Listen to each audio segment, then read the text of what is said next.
Pak, sampai udah semuanya sudah punya masalahnya, potensi bahagia tinggal dikit. Apa sekarang? Loh saya banyak, ganti Innova, ganti ya kan? Honda, ganti, itu kan bahagia terus saya, karena levelnya masih banyak. Saya nggak buru-buru gitu, menikmati proses itu. Dan kita syukuri gitu. Ketika udah tinggi turun lagi supaya kita ingat gitu. Strategi menjaga hati, Pak. Sama halnya teman saya, Pak. Omsetnya diskusi, Pak. 3 orang ikan. Satu profitnya 1 miliar, Pak. Itu ya budak di semak bahwa tahu nanti mati. 1 bulan untungnya teman saya 1 miliar, Pak. Kedua, teman satu dia ini bertikat kawan, ini pengurus juga semua. Untungnya Pak 3 miliar sebulan, Pak. Untungnya 3 miliar sebulan. Ini kawan. Ketika saya itu Pak, aku belum PP belum sebut tadi ya. Kemarin tadi sebenarnya minta ini database ya, enggak dibacain ya. Saya di-share ke Pak, di-share ke alhamdulillah jangan sampai dimunculkan nanti. Ya. Ini saya berbagi cerita aja yang ini ya Pak.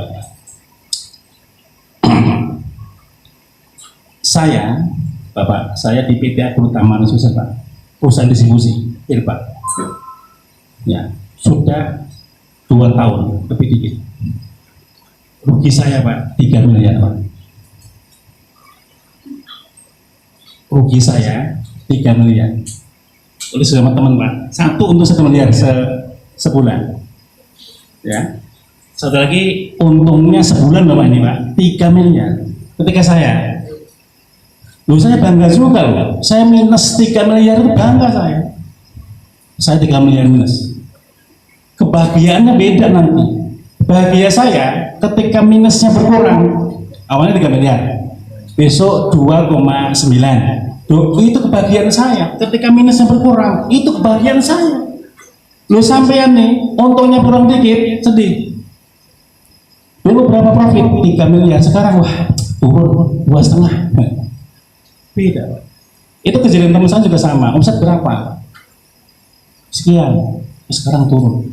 Padahal dibanding saya Pak, saya itu perih mati-matian ya untuk bisa sama profit untungnya ya, untuk bisa personal imbang aja kebahagiaan saya. Jadi nggak untung impas saja, saya udah bahagia banget Pak. Lah minusnya berkurang aja bahagia, apalagi impas, apalagi untung Pak. Jadi tingkat kebahagiaan saya itu luar biasa besar banget. Jadi nggak bisa disamain dengan mereka yang untungnya sekian miliar, enggak. Beda visi. Kedua Pak, saya bikin perusahaan, tujuan saya apa? Bantu orang lain. Jadi saya nggak ada kata rugi, saya bilang ke karyawan, saya nggak ada rugi, nggak ada. Kan ada makan semua. Karyawan 50 Pak. Sebulan itu saya gaji karyawan paling tinggi waktu itu Pak 300 juta Pak. Sebulan Pak. Saya sendiri susah payah Pak. Kan gitu nih. Gaji apa?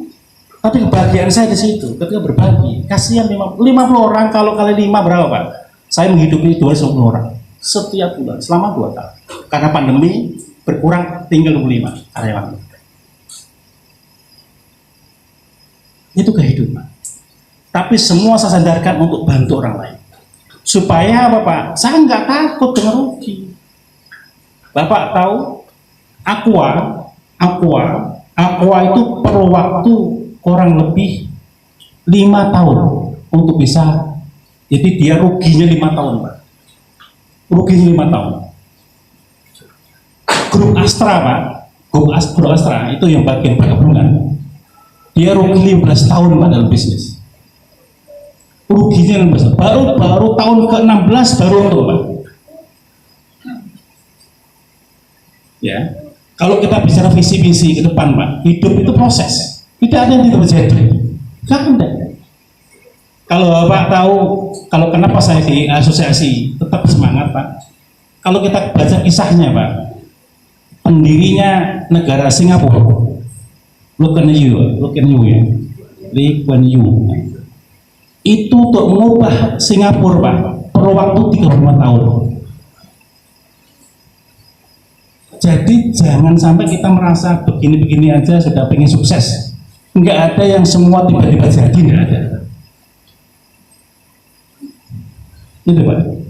Ya, kisah yang saya sampaikan ini Bapak sekalian, ya semoga sedikit banyak memberikan gambaran gitu ya, dalam kehidupan kita ini, bahwa tidak ada yang instan dalam hidup ini.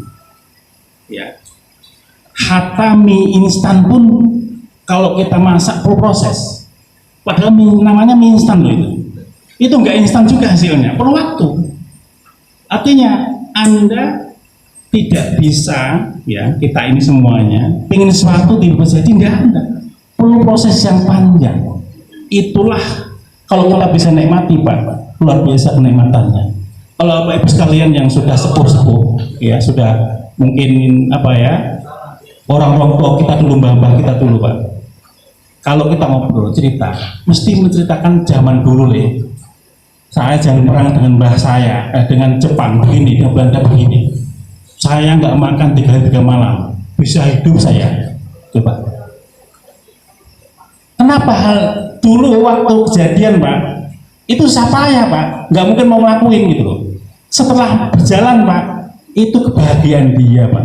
Dia ceritakan ke anak cucunya, kebanggaan dia Pak. Maka dari itu Bapak sekalian, Bapak sekalian, jangan khawatir dengan kondisi kita. Sesusah kita harus bahagia. Karena cara Allah memberikan pasal buat kita. Semakin ada susah, semakin bagus. Kalau saya ngomong sama saya begitu, ngomong Pak, ngobrol, ngeluh, ada kejadian ngeluh. Gimana Mas? Wah begini Pak, susah banget. Itu belum seberapa Mas, ya kan? Saya bersyukur sama susahnya. Kok begitu Pak? Iya.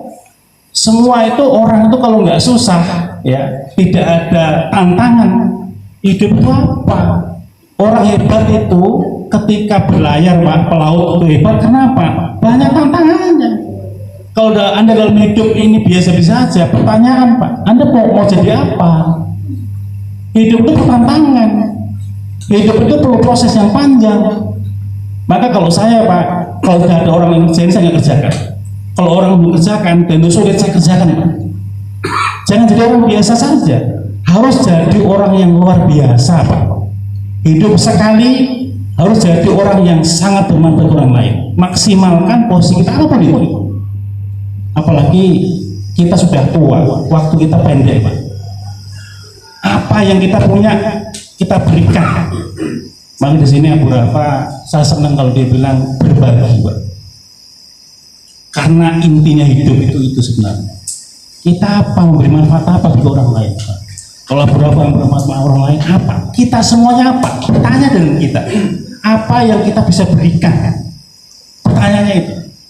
Maka ketika Bapak sekalian, saya tanya tadi saya kembali ke teman saya yang punya Bentley Pak, udah kaya raya.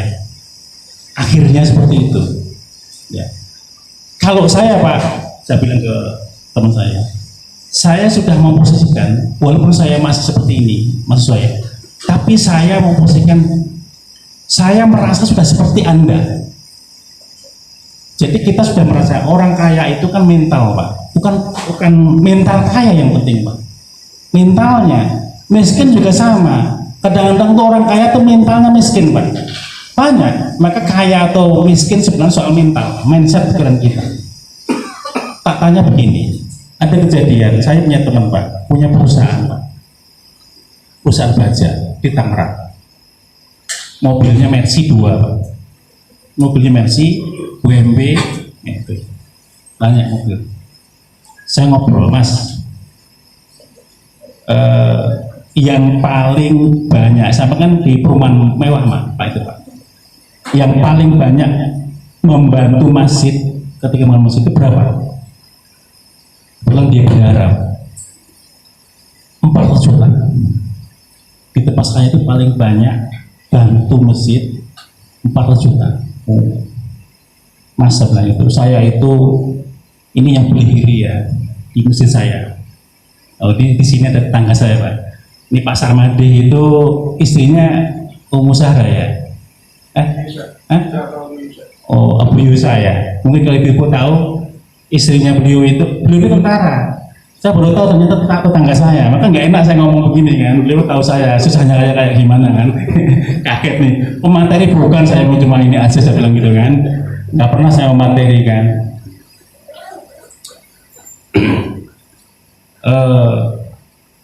Masjid kita Pak itu dibangun dengan nilai 3 miliar. Waktu itu dikumpulkan, kebetulan saya juga di situ pengurus DKM Pak. 125, jadi terkumpul 1,25 miliar, masih kurang 1,75. Belum ada datang Pak, orang dari Pondok Indah pengajian, bapak ibunya nyumbang. Tiba-tiba ada seorang keluarga bapak ibu, suami istri datang ke DKM. Pak, mengingat lihat segala macam, Pak ini berapa Pak kira-kira habisnya? Sekitar 3 miliar, kurangnya sekian. Oh, udah Pak, saya nanti minta nomor rekeningnya. Siapa tahu bisa bantu dikit-dikit kan, gitu. Ibaratnya begitu ya, bahasa bebasnya. Lak-laknya nggak begitu, nanti salah kali ya. Kira-kira begitu. Boleh Pak, ditransfer Pak. Coba, kira-kira transfernya berapa Pak? Anda bisa menebak berapa transfernya? Kira-kira 100.000, 1 juta, 2 juta, berapa Pak?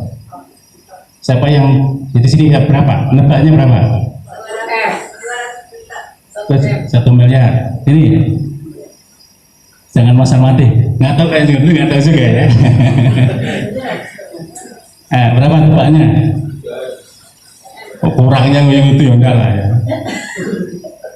Jadi dia langsung transfer Pak 1,75 miliar. Jadi 1,7 miliar itu kayak recehan Pak. Saya itu ngiri karena begitu, ini kok kayak recehan ya. Kapan saya bisa begitu? Jangankan 1,7, kalau 5 miliar kita kasih gitu. Ngasih uang tentengan sudah. Uang itu di tangan, jangan di hati. Ya, saya pernah nyoba Pak. Nyoba, ya ngasih itu apa yang kita sukai ya. Saya punya motor 1 Pak. Motor. Ada teman suka, ya udah pakai. Langsung pakai karena dia buat juga pakai. Saya beli Pak. 1 lagi. Saya ngeliat ada teman gimana, saya punya niat motor ini saya berikan ke teman saya ini karena kasihan kan. Oh darulah Pak, ya kan, pakai anak saya diambil orang Pak, jadi hilang duluan kan. Tapi ini saya dibagi, mau kasih orang Pak. Kita belajar ngasih apa dulu, pertama ngasih motor, kemudian nanti ngasih mobil Pak, latihan. Saya bilang ke teman saya Pak itu Pak, kalau bisa hidup ini hobi kita itu berbagi. Kebahagiaan itu kalau bisa menjadi hobi. Hobinya apa? Berbagi. Latihan dulu Pak, cil. Latihan. Kalau hobi Pak, itu nggak akan lihat harganya berapa Pak. Kalau hobi loh, nggak akan nilai Pak. Hobi. Hobinya apa? Berbagi. Luar biasa Pak. Karena apa? Hobi itu mesti bahagia. Nggak ada orang hobi nggak bahagia. Ada nggak Pak? Nggak ada, mesti bahagia. Maka ketika sudah kaya raya itu satu hal, Anda berbagi menjadi hobi. Jangan ngasih makanan, aduh itu apa kan gitu ya. Kalau berbagi kan enak. Oh bantuan berapa nih? 2 miliar, kasih 2 miliar. Berapa 5? Kasih 5 miliar. Berani nggak ngomong gitu Pak? Berani nggak ngomong begitu? Anda berani nggak? Ngomong aja nggak berani loh. Gimana? Ada duitnya? Nggak ada duitnya aja. Anda tuh nggak berani loh. Itu nggak ada duitnya. Gimana kalau ada duitnya? Ini soal mindset Pak. Mindset kaya itu mudah Pak. Dilatih. Ngomong berani ngomong begini, dilatih Pak. Mesti karena di belakang ini ada macam-macam pikirannya gitu loh. Aku belum punya kok gini loh. Nggak mau enteng aja. Toh nggak bayar ngomong itu. Niat, mimpi, sampaikan Pak. Saya itu Pak dulu, saya mimpi punya 5 perusahaan sebelum umur 40 tahun. Mimpi ya Pak. Sekarang umur hampir 50 tahun Pak ternyata. Saya itu ternyata udah tua ya. Sudah 5 Pak perusahaan juga. Gabungan 5 perusahaan sosial juga ada gitu ya. Jadi ternyata Allah mudahkan gitu, ada jalannya. Saya nggak percaya, wah 40 tahun mana ada gitu kan. Itu pun udah tawarin berapa?